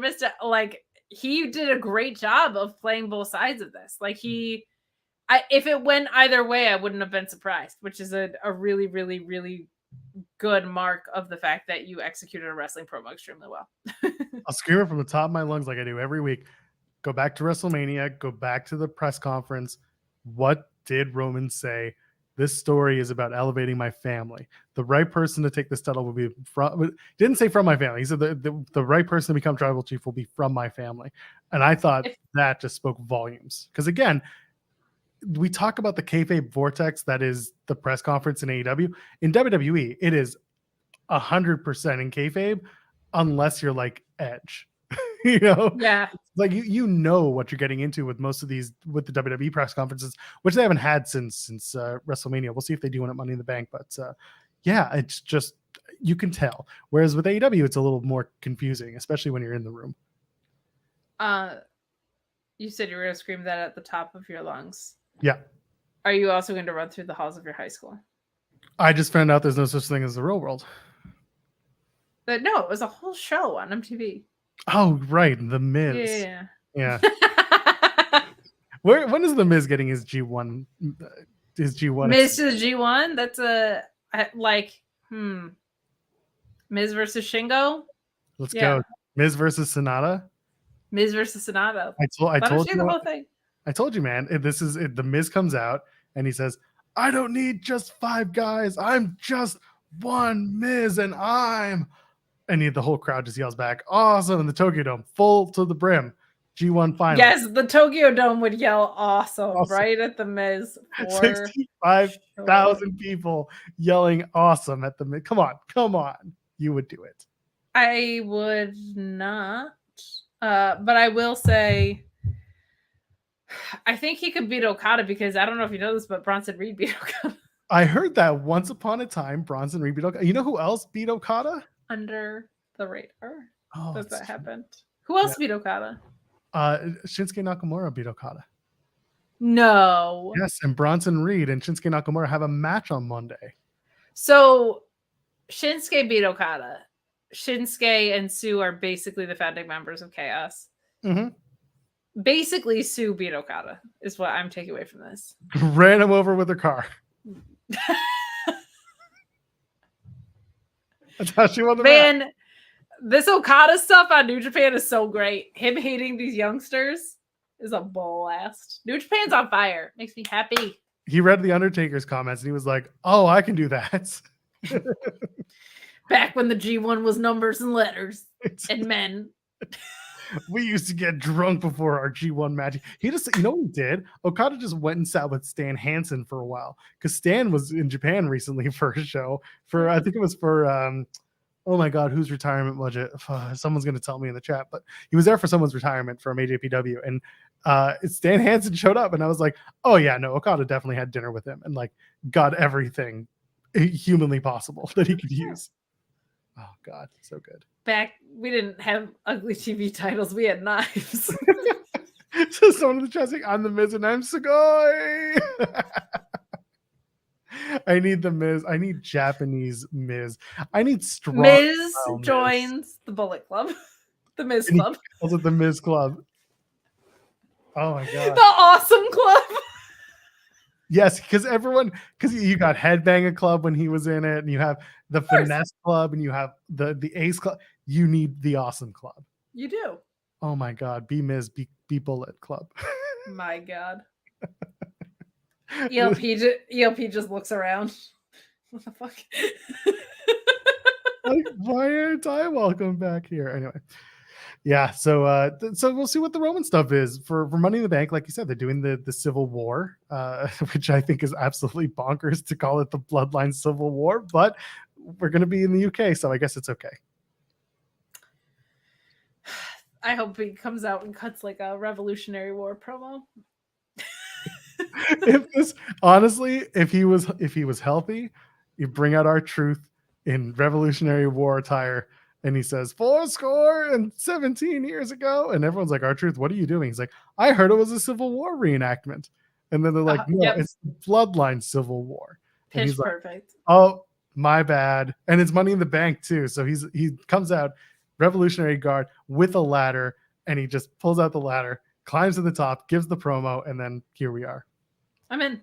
and scene. But I'm also in with Jey Uso talking about how like the taxation of this whole story has been too much.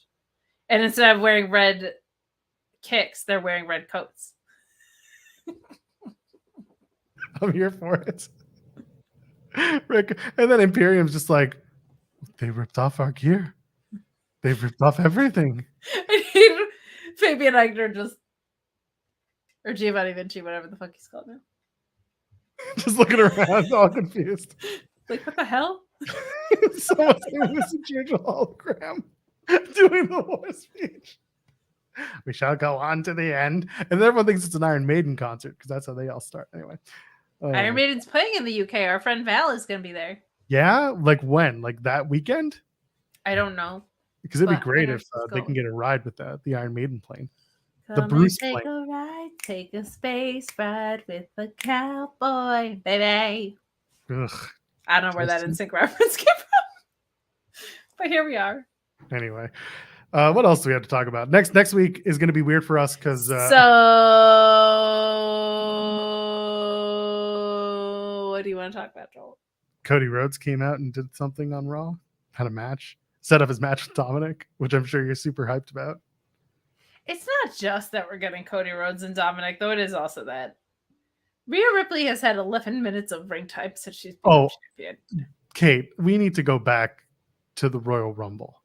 Remember when we were talking about the Royal Rumble situation and I was just like, I don't think that Rhea Ripley should win the Royal Rumble this year. I don't think that she has been involved in the women's division enough to win the Royal Rumble. I think it's a mistake for Rhea Ripley to win the women's Royal Rumble because she's nowhere to be found in that division. Where are we now, Kate? Where are we now? 6 months later. Waiting for Becky to be done with Trish so they can have a feud. Woof. But it's so stupid because of all the people that could just go beating bitches up. Like the fact that they have not built out a story for her since she started her title reign just breaks my heart. Because she's so good. Like they like Rhea and Charlotte was one of the best matches I've ever seen in my life. And you were like, you know how we're gonna follow that up? We're gonna have our women's champion, who's a complete and utter badass, by the way, feel like Dominic Mysterio's sidekick while he gets a feud against the highest profile face in the company, even though he can't do a fucking 619. He got his ass beat by his daddy today, though. You see the video? Great. Father's Day street fight. That's it sold tickets too. I love it. It's the best feud in wrestling. Come on. It's so good. Come on. I like it when wrestlers can wrestle. I know that's crazy, but so you don't want Miz in the G1 is what you're saying? No, Miz in the G1 is gold because Miz is a great wrestler. Miz has looked good in his past couple matches, to be honest. Like I said, he's on his G1 kick. He's on his G1. He's trying. He wants his G1 match, and I understand. Like, am I excited about Danielson Okada? Sure. Am I excited about Eddie Kingston in the G1? Yeah, of course. Mike Mizanin in the G1? He doesn't even go over as Miz. He goes as Mike Mizanin. No, he 100% has to go as Mike Mizanin. He has, and he's super serious, like wearing the black trunks, like young lion style. That's what Miz. No hairstyle, no big glasses, no A-lister. Mike Mizanin joins the field as the G1. Finley is like stalking him out because he's just killing it. The Miz Club, the Awesome Club. A-block champion. The A stands for awesome.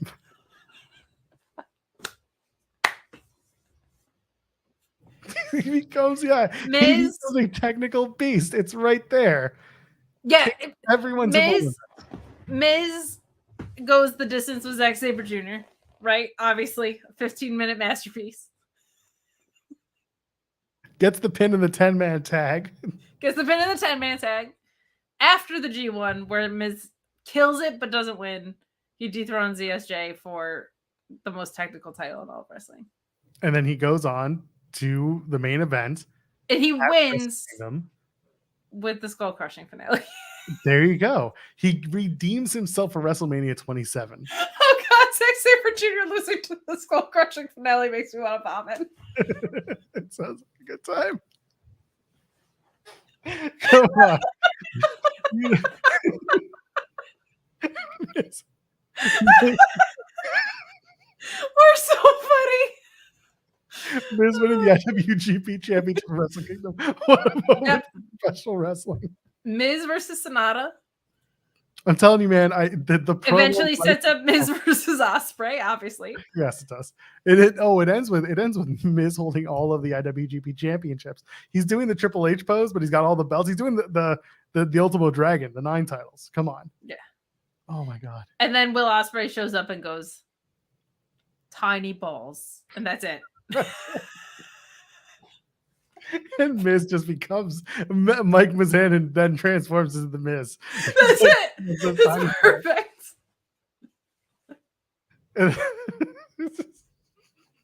I hate this. I hate that I enjoy this. Maurice dethrones Willow for the New Japan Strong title. I'm fine with that, actually. That's That'd be perfect. good. Yeah. You know, the divas Shit. come to you. Pre-Bella. You got Danielson versus Okada. And Brie Bella does a full stardom run, 8 months long. Brie Yamashita. Yeah, I was gonna say Brie and Mayu Iwatani. Joshi Brie. I'm in. 100%. Joshi Brie mode. Joshi. And her theme that had no lyrics but had lyrics. It was just-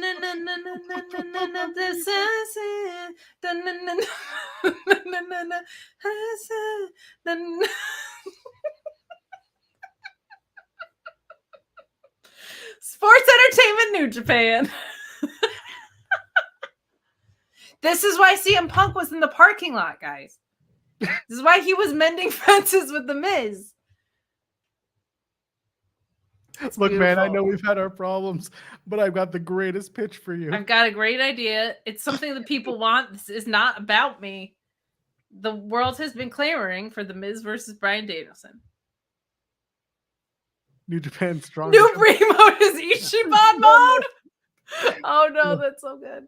And she comes out with like Holy the shit. obnoxious, like chibi girl, like Ichiban mode. It's just the worst. Oh god. You can look, but you can't touch. No, and it's got to be a Japanese version of that song. Of Or course, it's a little K-pop reimagining of that theme. I love it. all of this is awful, and I love it. Oh my god. So CM Punk will probably be on Dynamite. Paywall, bro. Come on, man. It's been 2 hours. I'm pretty sure we can break paywall at this All point. right. You want to just screenshot it and throw it up here? It is a Fightful property. What are we gonna We do? should do a show on Wednesdays that is just screenshots of Fightful Select from the week before. That's Saturdays on the site. Like that's honestly that's my favorite thing on Saturdays is like watching posts go up that are from Sean from Select from the week before, and people being like, "Yeah, bro, we know," and I'm like, "Yeah, that's our reporting from It's still Select. our report. It's just a week later because y'all don't want to pay $5. Come on, Yeah, people are dumb. people are dumb. Not the Miz though. No, not Mike Mizanin, Like not Mike Mizanin. the Oh my awesome club. I Is love there it. anything else we need to talk about before we get out of here? We're gonna go to Forbidden Door, and that's gonna be really fun, me and you. So we'll figure out what to do about this show next week. I mean, we definitely won't be on Sunday. No, Well- but it would be cool to do an in-person taping. But we are, Yes. I don't know if you guys know, but we're going to Girls Next Door. And Joel We are will be going to Girls excited Next about Door, and it's downtown. But it. And Joel will be doing the interviews because Sean said I'm an ogre and I'm not allowed to be on camera. it's true. And then when I was told about Joel this, is a sex kitten. that's true. I didn't make a Photoshop of that, but when I was told about Kate Oh, no. being an ogre, I immediately made Shrek 8. So rude. Let me see if I can pull up. Let's see. Kate shoots on Sean Ross. Let's go. That's what I'm here for. That's what we do for the last 20 minutes of the show. 20 minutes. Who am I kidding? 2 hours. You're trying to find this tag? I'm trying His to. text? I'm trying to find. Yeah, his text. I basically said that, like, you've made it clear that Joel is the sex appeal, and he said, "Yeah, please don't let them know. Please don't let ogres on screen." I think was. You have the screenshots on our DMs. It is. Oh my god! I didn't realize I texted Sean this much. Poor guy. Yeah, that's a problem. I just don't text him at all. There's been a lot happening in life. Yeah, I just go out of my way not to talk to Sean. That's for the best. Which, by the way, like for everyone in the chat, you're better off just not talking to Sean. No, he only responds like once every 8 texts, but usually it's to insult me, so it's got that going for it. I gossip with you so much. I know. We just two hens. I don't know what the word. I don't know. We're hens? You just pecking all day. I don't know. Oh, there's me as Shrek. Yes, Ryan saying Joel talks to Andrew Zarian instead of SRS. I mean, we honestly, Andrew Zarian and I probably text more than Sean and I do. I think my favorite thing this week was amidst all the CM Punk ESPN article stuff.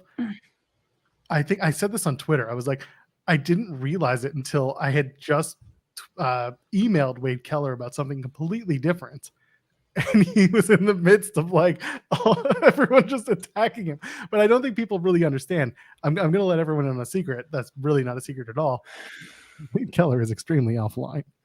Like, you have to send a carrier pigeon to his house to get a hold of him. Okay?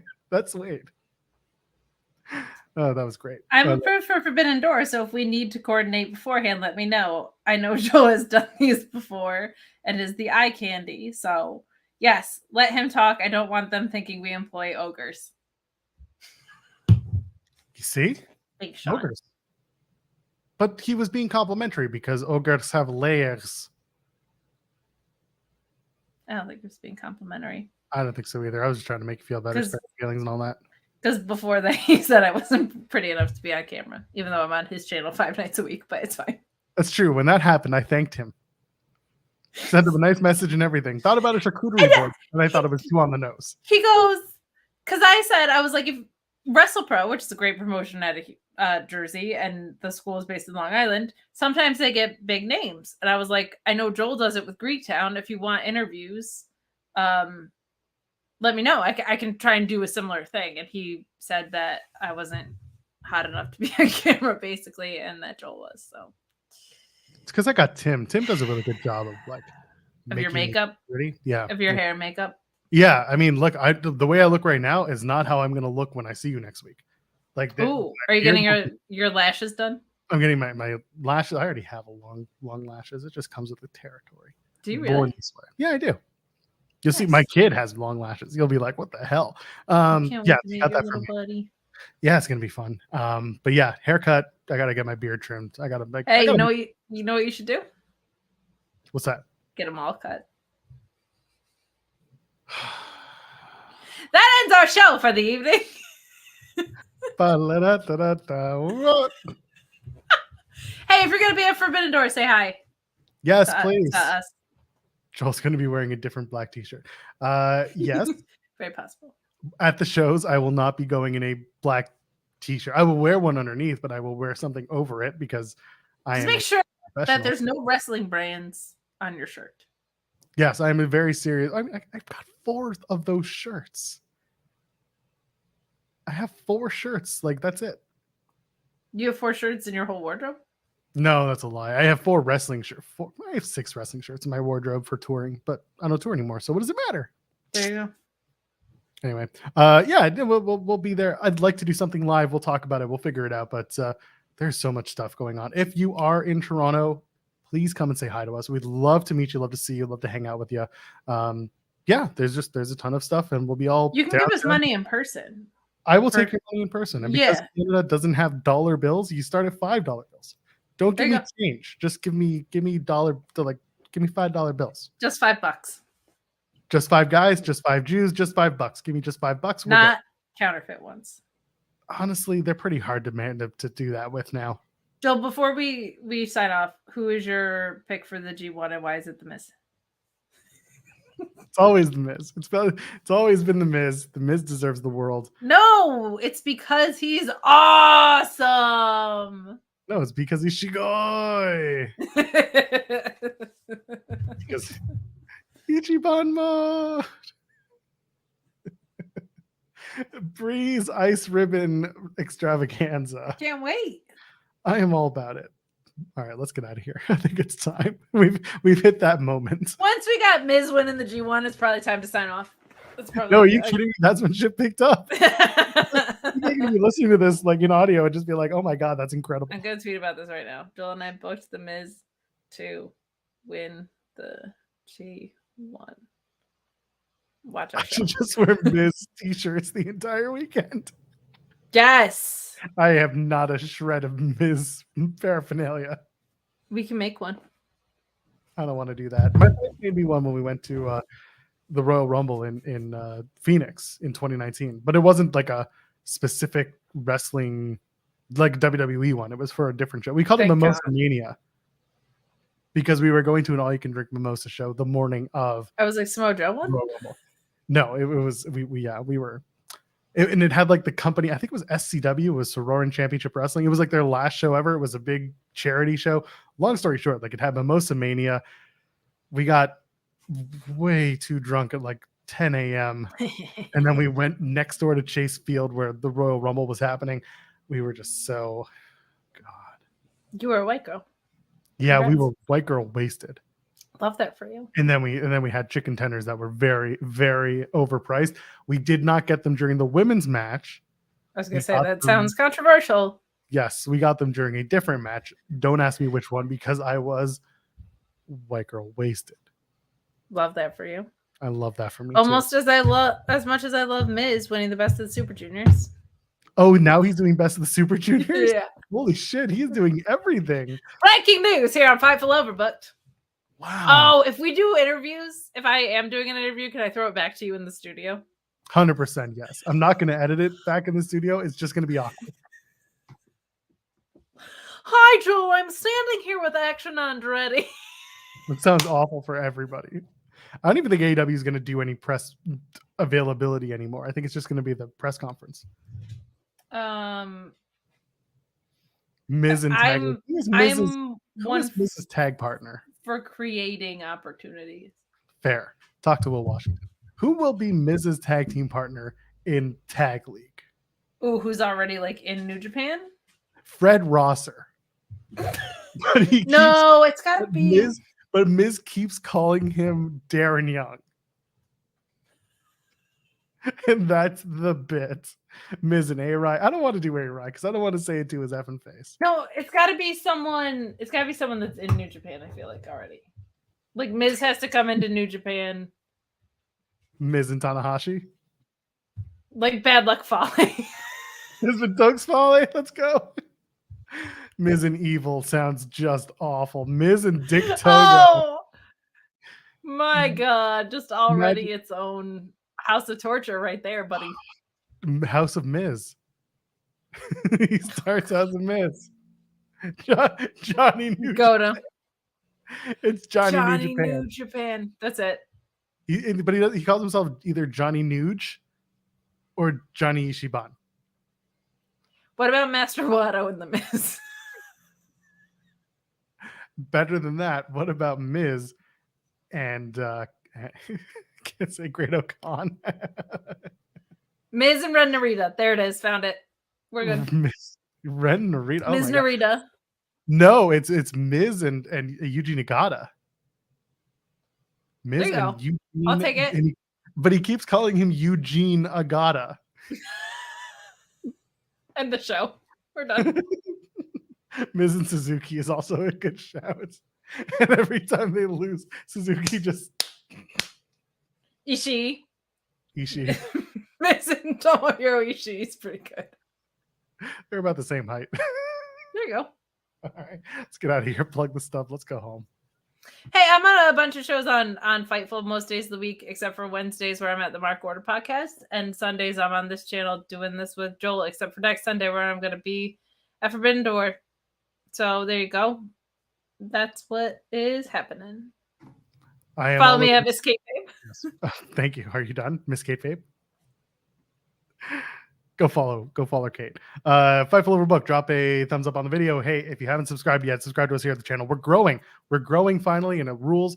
In the Weeds every Monday, Wednesday, and Friday. Myself and Jeremy Lambert. Tomorrow, superstar Shane Hawk from IWS in Montreal, and of course, Dark Side of the Ring, and a whole other bunch of stuff. He's going to join us tomorrow morning, and of course, we have so much stuff to talk about with Forbidden Door and everything that happened to Collision. Jeremy and I are going to go in the weeds again Monday, Wednesdays, Fridays at 10 a.m. Eastern. What else do? I do the Impact post show on the main channel, and I'm just here whenever. So come and hang out with us, will you? Kate and I are going to be in Toronto next weekend, which is physically this space right now. So yeah. Ladies and gentlemen, friend me on the binary. I am at Pearl, JOELPEARL. We will see you in the next one. Have a great week. Cheers.